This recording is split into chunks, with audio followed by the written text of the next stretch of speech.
Selamat pagi, Bapak Ibu, Saudara kekasih, dikasihi Tuhan Yesus Kristus. Pagi hari ini kita akan kembali merenungkan kebenaran firman Tuhan yang akan kita lanjutkan. Pagi ini kita akan merenungkan dari Lukas pasal yang ke-19, ayat pertama sampai ayat ke-48. Saya persilahkan Lukas 19 ayat 1 sampai 48. 19.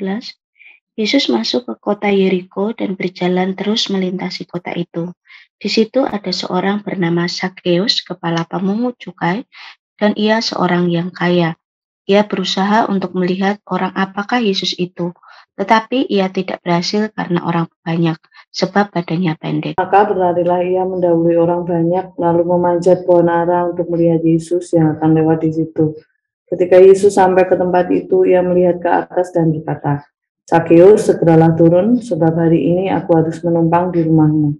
Lalu Zakheus segera turun dan menerima Yesus dengan sukacita. Tetapi semua orang yang melihat hal itu bersungut-sungut katanya, "Ia menumpang di rumah orang berdosa." Tetapi Zakheus berdiri dan berkata kepada Tuhan, "Tuhan, setengah dari milikku akan kuberikan kepada orang miskin, dan sekiranya ada sesuatu yang kuperas dari seorang, akan kukembalikan 4 kali lipat." Kata Yesus kepadanya, "Hari ini telah terjadi keselamatan kepada rumah ini, karena orang ini pun anak Abraham. Sebab anak manusia datang untuk mencari dan menyelamatkan yang hilang." Untuk mereka yang mendengarkan dia di situ, Yesus melanjutkan perkataannya dengan suatu perumpamaan. Sebab dia sudah dekat Yerusalem, dan mereka menyangka bahwa kerajaan Allah akan segera kelihatan. Maka ia berkata, ada seorang bangsawan berangkat ke sebuah negeri yang jauh untuk dinobatkan menjadi raja di situ, dan setelah itu baru kembali. Ia memanggil 10 orang hambanya dan memberikan 10 mina kepada mereka. Katanya, "Pakailah ini untuk berdagang sampai aku datang kembali." Akan tetapi orang-orang sebangsanya membenci dia, lalu mengirimkan utusan menyusul dia untuk mengatakan, "Kami tidak mau orang ini menjadi raja atas kami." Dan terjadilah ketika ia kembali setelah ia dinobatkan menjadi raja, ia menyuruh memanggil hamba-hambanya yang telah diberinya uang itu untuk mengetahui berapa hasil dagang mereka masing-masing. Orang yang pertama datang dan berkata, "Tuan, mina Tuan yang satu itu telah menghasilkan 10 mina." Katanya kepada orang itu, "Baik sekali perbuatanmu itu, hai hamba yang baik. Engkau telah setia dalam perkara kecil, karena itu terimalah kekuasaan atas 10 kota." Datanglah yang kedua dan berkata, "Tuan, mina Tuan telah menghasilkan 5 mina." Katanya kepada orang itu, "Dan engkau kuasailah 5 kota." Katanya kepada orang itu, "Dan engkau kuasailah 5 kota." Dan hamba yang ketiga datang dan berkata, "Tuan, inilah mina Tuan. Aku telah menyimpannya dalam sapu tangan, sebab aku takut akan Tuan, karena Tuan adalah manusia yang keras. Tuan mengambil apa yang tidak pernah Tuan taruh, dan Tuan menuai apa yang tidak Tuan tabur." Katanya kepada orang itu, "Hai hamba yang jahat, aku akan menghakimi engkau menurut perkataanmu sendiri. Engkau sudah tahu bahwa aku adalah orang yang keras, yang mengambil apa yang tidak pernah aku taruh dan menuai apa yang tidak aku tabur. Jika demikian, mengapa uangku itu tidak kau berikan kepada orang yang menjalankan uang? Maka sekembalinya aku dapat mengambilnya serta bunga-bunganya." Lalu katanya kepada orang-orang yang berdiri situ, "Ambillah mina yang satu itu daripadanya dan berikanlah kepada orang yang mempunyai 10 mina itu."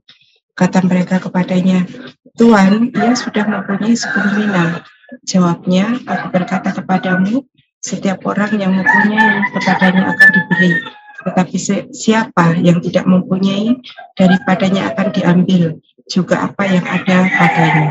Akan tetapi semua seturuku ini yang tidak suka aku menjadi rajanya, bawalah mereka kemari dan bunuhlah mereka di depan mataku. Dan setelah mengatakan semuanya itu, Yesus mendahului mereka dan meneruskan perjalanannya ke Yerusalem. Ketika ia telah dekat Betfage dan Betania, yang terletak di gunung yang bernama Bukit Zaitun, Yesus menyuruh 2 orang muridnya dengan pesan, "Pergilah ke kampung yang di depanmu itu. Pada waktu kamu masuk di situ, kamu akan mendapati seekor keledai muda tertambat yang belum pernah ditunggangi orang. Lepaskanlah keledai itu dan bawalah kemari. Dan jika ada orang bertanya kepadamu, mengapa kamu melepaskannya? Jawablah begini, Tuhan memerlukannya. Lalu pergilah mereka yang disuruh itu, dan mereka mendapati segala sesuatu seperti yang telah dikatakan Yesus. Ketika mereka melepaskan keledai itu, berkatalah orang yang mempunyai keledai itu, mengapa kamu melepaskan keledai itu? Kata mereka, Tuhan memerlukannya. Mereka membawa keledai itu kepada Yesus, lalu mengalasinya dengan pakaian mereka, dan menolong Yesus naik ke atasnya. Dan sementara Yesus mengendarai keledai itu, mereka menghamparkan pakaiannya di jalan. Ketika ia dekat Yerusalem, di dekat jalan menurun dari Bukit Zaitun, mulailah semua murid yang mengiringi dia, bergembira dan memuji Allah dengan suara nyaring, oleh karena segala mujizat yang telah mereka lihat. Kata mereka, diberkatilah dia yang datang sebagai Raja dalam nama Tuhan, damai sejahtera di sorga dan kemuliaan di tempat yang maha tinggi. Beberapa orang Farisi yang turut dengan orang banyak itu berkata kepada Yesus, Guru, tegurlah murid-muridmu itu. Jawabnya, Aku berkata kepadamu, jika mereka ini diam, maka batu ini akan berteriak. Dan ketika Yesus telah dekat dan melihat kota itu, ia menangisinya. Katanya, wahai betapa baiknya jika pada hari ini juga engkau mengerti apa yang perlu untuk damai sejahteramu. Tapi sekarang hal itu tersembunyi bagi matamu. Sebab akan datang harinya bahwa musuhmu akan mengelilingi engkau dengan kubu, lalu mengepung engkau dan menghimpit engkau dari segala jurusan. Dan mereka akan membinasakan engkau beserta dengan pendudukmu, dan pada tembokmu mereka tidak akan membiarkan satu batu pun tertinggal terletak di atas batu yang lain, karena engkau tidak mengetahui saat bila mana Allah melawat engkau. Lalu Yesus masuk ke bait Allah dan mulailah ia mengusir semua pedagang di situ. Katanya kepada mereka, ada tertulis, rumahku adalah rumah doa, tetapi kamu menjadikannya sarang penyamun. Tiap hari ia mengajar di dalam bait Allah, imam-imam kepala dan ahli-ahli Taurat serta orang-orang terkemuka dari bangsa Israel berusaha untuk membinasakan dia. Tetapi mereka tidak tahu bagaimana harus melakukannya, sebab seluruh rakyat terpikat kepadanya dan ingin mendengarkan dia. Terima kasih Bapak Ibu sekalian. Lukas 19 ini masih di dalam rangkaian perjalanan pelayanan Tuhan Yesus Kristus, dan saat ini kita telah membaca bahwa Yesus tiba di kota Yeriko, gitu ya. Kemudian dia melintasi kota itu. Di kota itu ada seseorang bernama Sakeus. Sakeus ini kita mengetahui ada beberapa fakta tentangnya. Ia adalah kepala pemungut cukai. Sakeus itu dianggap pengkhianat kaum Yahudi karena dia berpihak kepada bangsa Romawi. Itu sebabnya ia dibenci oleh banyak rakyat karena dia juga memungut pajak yang melebihi dari jumlah yang seharusnya. Dia kaya, tetapi dia menikmati kekayaan itu di tengah-tengah kemelaratan bangsa Yahudi saat itu, bangsa Israel saat itu. Hal ini membuat Sakeus itu otomatis mengalami keterasingan sosial. Dia memiliki jiwa yang kosong karena tidak ada yang mau berteman dengannya. Kemudian Yesus berlalu di kota itu dan tampaknya apa yang telah Yesus lakukan, mujizat-mujizat yang Yesus lakukan ini telah didengar oleh banyak orang. Bahkan seorang Sakeus pun mengetahui tentang Yesus Kristus. Dia ingin sekali tahu bagaimana sih Yesus Kristus itu. Diceritakan karena badannya pendek, dia naik ke atas pohon dan Yesus itu punya taring yang tepat sekali. Yesus melalui pohon itu, dan mungkin memang Sakeus ini mencari pohon yang akan Yesus Kristus lalui, begitu ya, sehingga terjadi sebuah perjumpaan. Yesus bertemu dengan Sakeus dan Yesus berkata, aku ingin ke rumahmu. Dan akhirnya Yesus ke rumah Sakeus, makan di rumah Sakeus, dan di sini ada ayat yang sangat menarik bagi kita semua, bahwa Yesus mengatakan kepada Sakeus, hari ini telah terjadi keselamatan kepada rumah ini, karena orang ini pun anak Abraham, sebab anak manusia datang untuk mencari dan menyelamatkan yang hilang. Jadi seorang Zakeus yang dibenci oleh masyarakat. Jadi itu seolah-olah dia seorang pendosa. Dia melakukan hal yang merugikan banyak orang. Tetapi Yesus datang untuk menyelamatkan dia, untuk memulihkan dia. Kita bisa mengetahui bahwa Yesus itu adalah sang penyelamat. Kehadiran Yesus itu menyelamatkan, kehadiran itu Yesus itu membawa pemulihan bagi seseorang. Ini yang dapat kita pelajari dari seorang Zakeus. Yesus masih tinggal di rumah Zakeus. Di situ Yesus menyampaikan sebuah perumpamaan. Yesus menceritakan, Yesus ingin memberikan satu pengajaran tentang etika kerajaan Allah. Di ayat yang ke-12 sampai ke-27 kita sudah baca tadi, yaitu perumpamaan tentang seorang bangsawan yang akan pergi keluar daerah atau keluar kota untuk ditabiskan menjadi raja. Kemudian sebelum ia pergi, ia membagi uang 10 mina kepada 10 hambanya. Kemudian ketika bangsawan itu kembali ke kota itu karena ada penolakan terhadap bangsawan ini, ia memanggil hamba-hamba yang ia bagi 10 mina tadi, dan ada 3 hamba yang memberi laporan kepada dia gitu ya. 2 hamba ini berhasil melipat gandakan uang mina yang yang bangsawan ini berikan, tetapi 1 hamba itu tidak melakukan apa-apa, dia hanya menyimpan uang mina itu di dalam sapu tangan. Kedua hamba ini mendapatkan apresiasi yang baik dari bangsawan ini. Mereka dipercayakan yang satu 10 kota, yang satu 5 kota. Tetapi bangsawan ini murka kepada 1 hamba yang tidak melakukan apa-apa terhadap uang mina yang dipercayakan kepada dia. Dari perikop ini kita bisa belajar, kita mencoba memahami banyak sekali pemahaman-pemahaman atau tafsiran-tafsiran siapa bangsawan ini dan siapa hamba-hamba ini.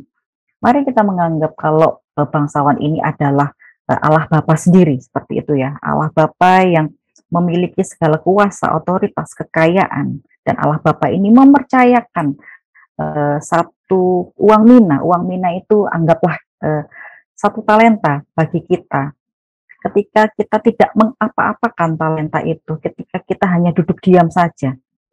Kalau saya sebagai seorang tuan membagi talenta, membagi 1 modal kepada hamba-hamba saya untuk mengembangkan, di sini dikatakan untuk berdagang, itu berarti untuk sebuah tujuan. Berdagang itu bisa melipat gandakan, bisa dalam arti memberkati orang lain. Yang penting ada tujuan, ada kegerakan. Ketika kita bisa melipat gandakan, ketika hamba-hamba saya, misalnya ketika saya jadi tuan, hamba-hamba saya bisa mengembalikan beberapa kali lipat, tentu saya sebagai tuan senang, saya mendapatkan keuntungan dari hamba-hamba ini. Demikian halnya dengan Allah Bapa di surga. Allah Bapa ini adalah Raja, dia yang mempercayakan 1 talenta kepada kita. Betapa sukacitanya Raja kita, Allah kita, ketika kita melakukan sesuatu terhadap talenta yang Allah berikan.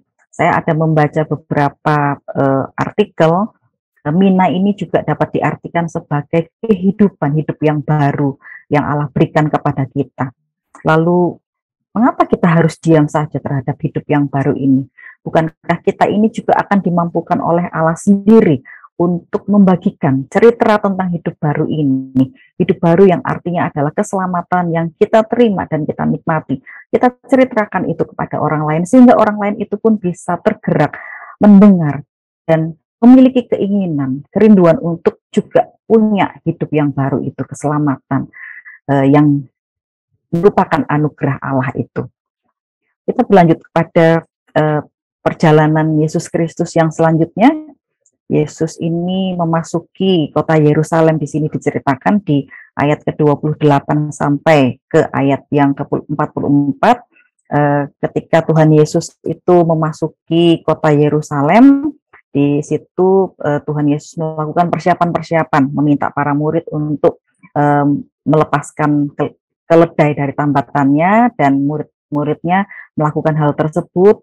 Muridnya mengawasi keledai itu dengan pakaiannya, dan Tuhan Yesus duduk di atas keledai itu. Tuhan Yesus memasuki kota Yerusalem, dan orang-orang di situ yang dilalui oleh Tuhan Yesus itu mengeluh-elukan Tuhan Yesus, karena mereka tahu Tuhan Yesus ini sudah melakukan banyak sekali mujizat, ada begitu banyak mujizat yang Tuhan Yesus perbuat, sehingga orang-orang ini mengeluh-elukan Tuhan Yesus menjadi Raja.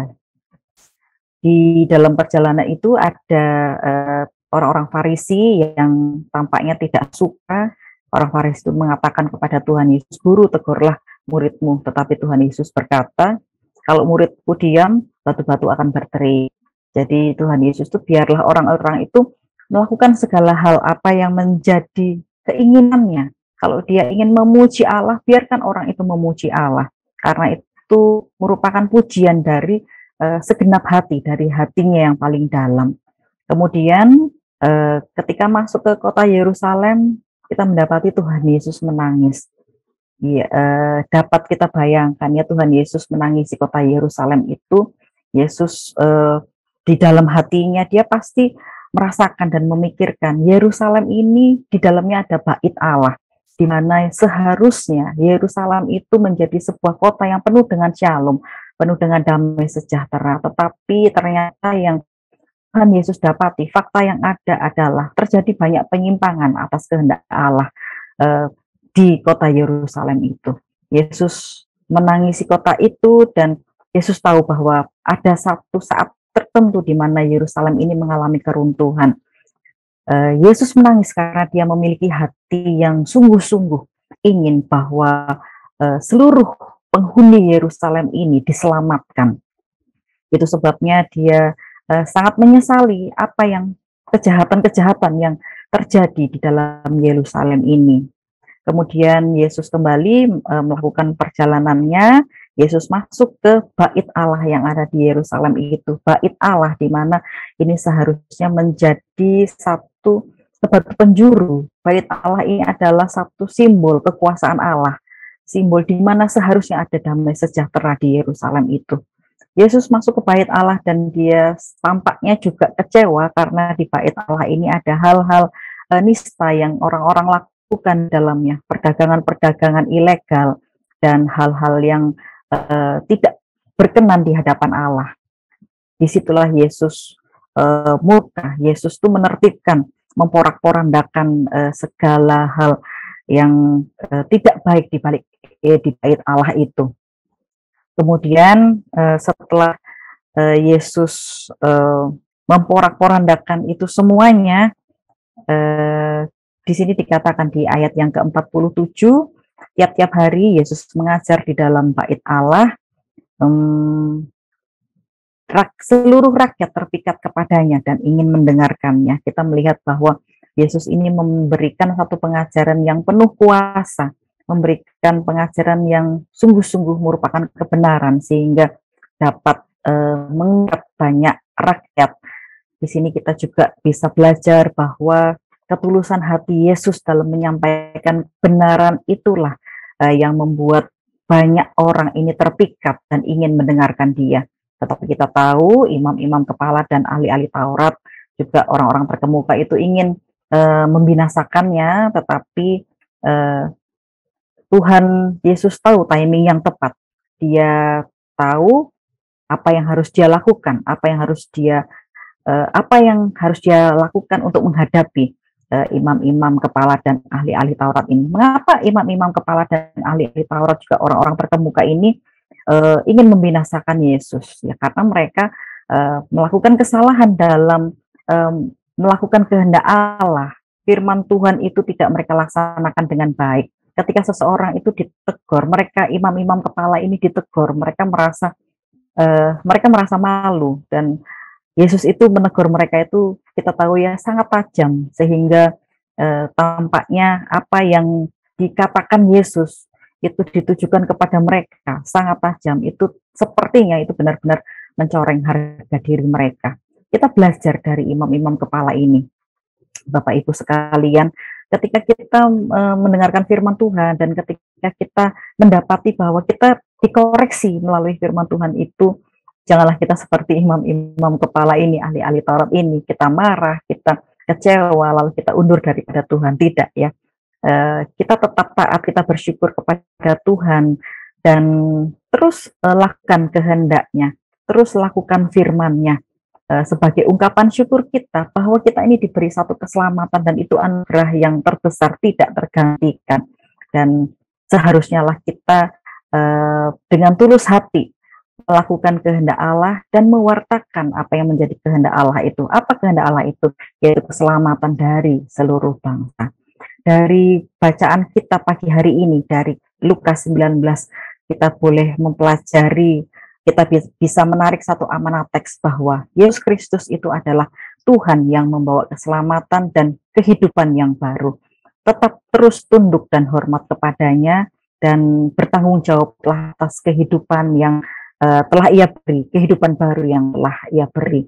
Jangan egois, wartakan tentang keselamatan ini, tentang kehidupan baru ini kepada siapapun, kepada setiap orang, sehingga banyak jiwa-jiwa yang juga ikut merasakan keselamatan dan anugerah hidup baru ini. Satu aplikasi bagi kita semuanya, kita tilik hati kita tilik diri kita sendiri. Apakah di dalam menjalani kehidupan kita sehari-hari, saya sendiri sudah memberikan, mewartakan kabar sukacita, yaitu tentang keselamatan, tentang hidup yang baru ini kepada setiap orang, sehingga mereka juga ikut menikmatinya. Sudahkah kita bertanggung jawab sebagai seorang Kristen yang sudah dipenuhi segala sesuatunya oleh Allah Bapa di surga melalui karya penyelamatan Tuhan Yesus Kristus? Kita yakin, kita percaya bahwa Roh Kudus senantiasa menolong kita semuanya. Demikian, Tuhan Yesus Kristus senantiasa memberkati waktu dan terima kasih untuk firman-Nya. Biarlah pada pagi hari ini kita boleh merenungkan dan mengaplikasikan apa yang menjadi amanat teks pada pagi hari ini, untuk kita terus memberitakan Injil, untuk kita terus bersaksi bagi Tuhan. Kita akan pujikan Yesus Tuhan dan Allah kami. Yesus Tuhan dan Allah kami, Engkau yang menerima pujian, hormat dan kuasa, sebab Kau telah ciptakan segalanya.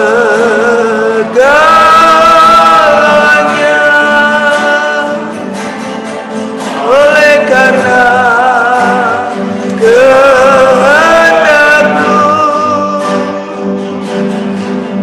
semuanya itu telah ada dan diciptakan untuk kemuliaan-Mu. Terpujilah Tuhan, Hosana.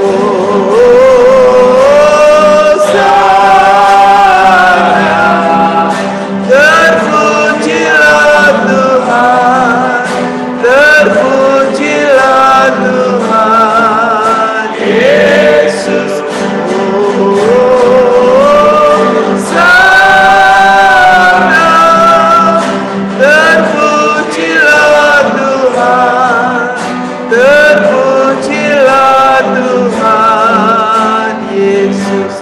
Ya Tuhan, terima kasih buat pagi ini kami boleh mengenal Yesus Kristus yang terus menyampaikan berita kerajaan surga, dan anak-anak-Mu yang masuk dalam kerajaan surga seperti Sakeus, dan orang-orang yang diberi tanggung jawab untuk setiakan hal yang kecil dan terus memberitakan Injil. Hari ini Tuhan, penuhkan kami semuanya dengan Roh-Mu dan berikan segala kuasa-Mu terus untuk memberitakan Injil Yesus Kristus, dan banyak jiwa boleh menerima Yesus. Tuhan berkati semuanya dengan limpahnya, supaya semua menjadi berkat bagi banyak orang, dan diberkati dalam keluarga, dalam profesi, pelayanan, studi, diberkati setiap langkah hidupnya, dan keluar masuknya Tuhan pelihara, Tuhan jaga, Tuhan lindungi, supaya semuanya sehat